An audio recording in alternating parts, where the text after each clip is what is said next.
Hi, Courtney here today to talk to you about something that honestly I have been kind of pushing to the side, and that is preparing for a recession, learning from the Great Depression. Because one thing I hate is scare tactics and using sensationalism to get people on YouTube. However, the more I study this, the more I see the correlation with the economy and what is happening. I do not think we're going to have a Great Depression, but I do believe we are headed for a recession. And my grandparents were born around 1918 and 1917. And the Depression started in 1929 to 1939. So it was 10 years. It was the longest economic downturn that we've ever seen in the United States. And generally, a recession is an economic downturn. This one, usually, they're not quite as bad as a depression. There have been things put in place with the federal government to keep that from happening. But a recession often means that we're going to lose jobs. It means high inflation, often high interest rates. And we are seeing so much of that now. The Great Depression happened after the Roaring 20s when there was a huge economic boom.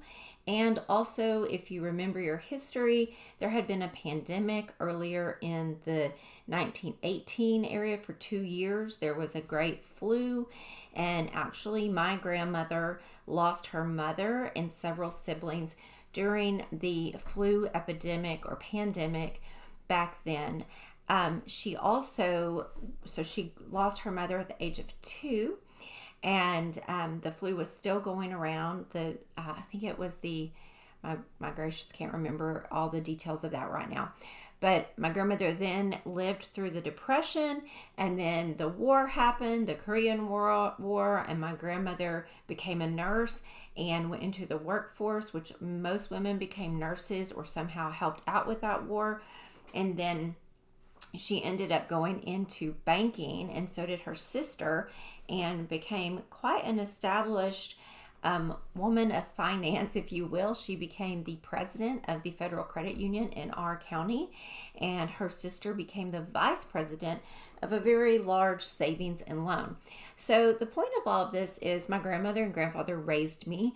My grandmother was my primary caregiver, and I believe in the statement, more is caught than taught.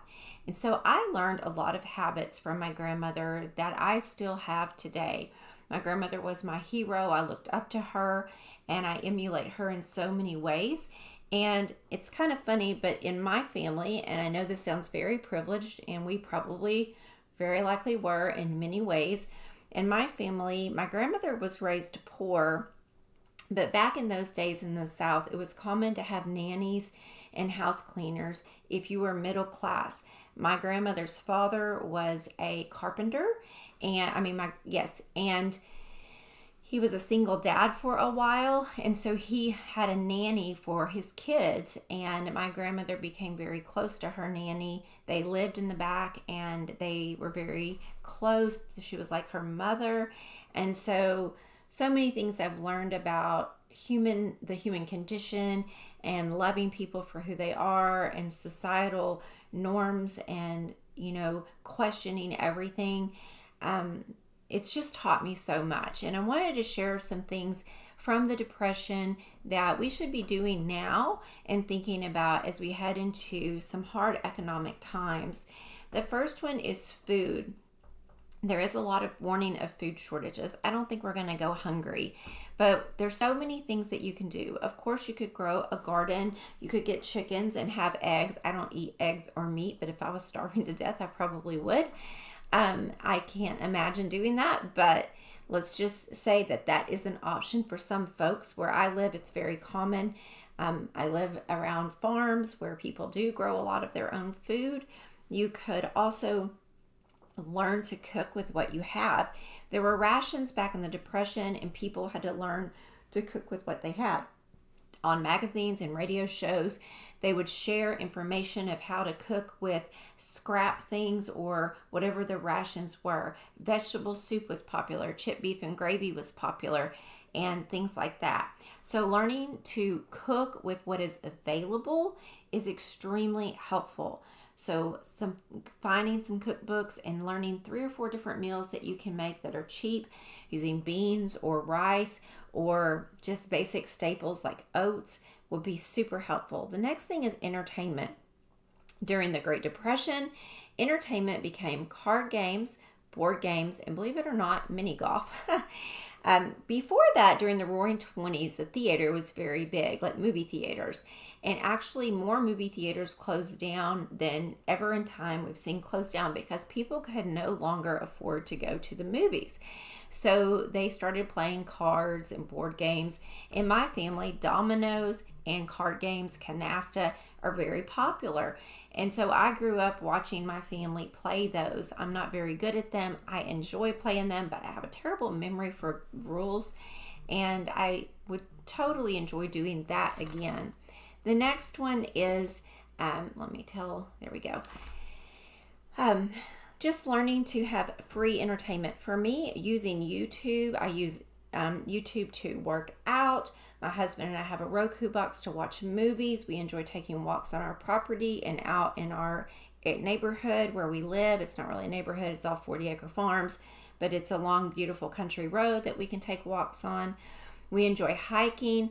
Finding free sources of entertainment or cheap sources of entertainment will help you immensely in an economic downturn because you will not feel the need to have expensive entertainment. The next one is your housing.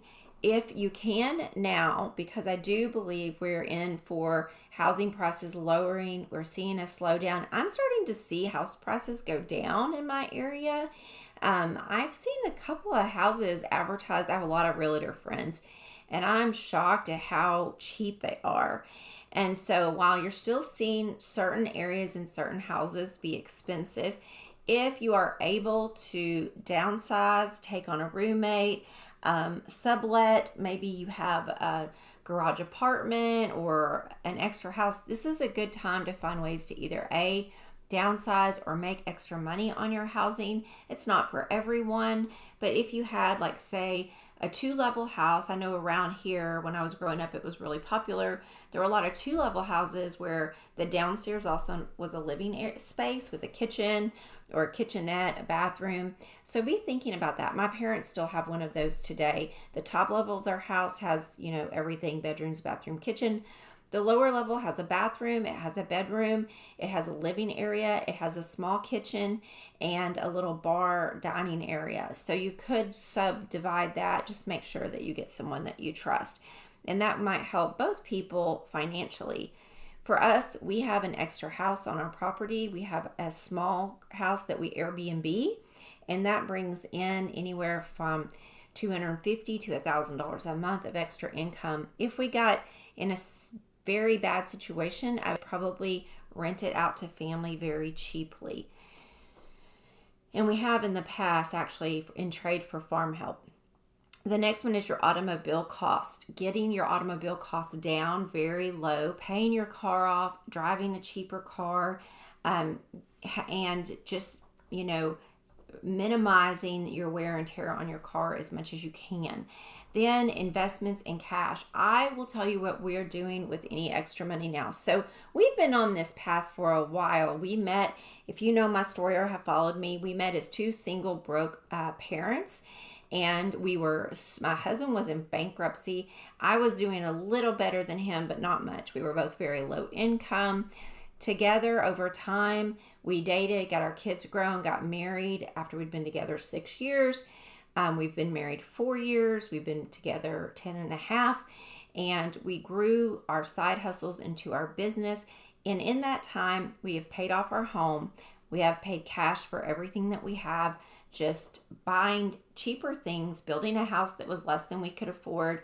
We did get a great deal on land. We've put a lot of sweat equity into it and paid for things as we go. The best thing you can do in a downturn is to have some cash on hand. And I do mean literal cash, get you a safe or a lockbox, and have some cash on hand. Continue to invest, but dollar cost average every month. So we put like $600 each every month into retirement. We're about to increase that since we've paid our house off. And then Also, we make sure that everything is paid off, and we keep a very large emergency fund, which I'm actually trying to grow right now to several years of emergency fund, because I'm trying to create a bridge account to retire early. Most people actually are forced into retirement. They don't voluntarily retire. I'm 51. I plan to be able to retire at 55, hopefully a little before that. But if I were to be forced out of a job, or my husband was, I don't see that happening because we both have pretty secure jobs. Mine is probably the least secure because I work in cardiac rehab. And that's not an essential medical. It's helpful. It could change your life, but it's not considered essential when everything goes to hell in a handbasket. So if I were to lose my job, a lot of my expenses of daily life would go down. I commute. It's a lot for gas. It's a lot clothing, getting my hair done, which if you look at me, I'm kind of a hot mess. I haven't been doing much of that lately. Paying taxes, paying my health insurance. All of those things would go down or decrease. I would still have to pay health insurance, but if I lost my job, my health insurance would be less because I would then probably qualify for the ACA, the government health insurance that you can get. Okay, so those are the main things. Again, when you have a long bull market, meaning that stocks are doing good, the economy is really robust, and then you have things like a pandemic, and you have money being pumped into the economy, and you have all of these weird things, war in Ukraine and with Russia going on. It's kind of understandable these patterns are replaying that played out 100 years ago, that you would see them again. Now, the federal government has insurance now so that your money is protected in the bank, but I would still be cautious and try to get out of consumer debt, your credit cards, get out of any debt that is not your mortgage or your student loans. And then once you get out of credit card debt, get those student loans taken care of, and then your mortgage. Save, still invest, have a very big emergency fund, and then learn to do things for free. I did my nails this morning. I know they're not that impressive.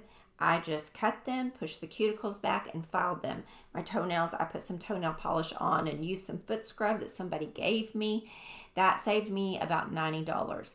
I have been doing haircuts every other month as I let my hair grow out. That saves me $40. I'm not going to buy anything new for my vacation that's coming up. So normally I might go buy some new clothes. That probably saved me $150.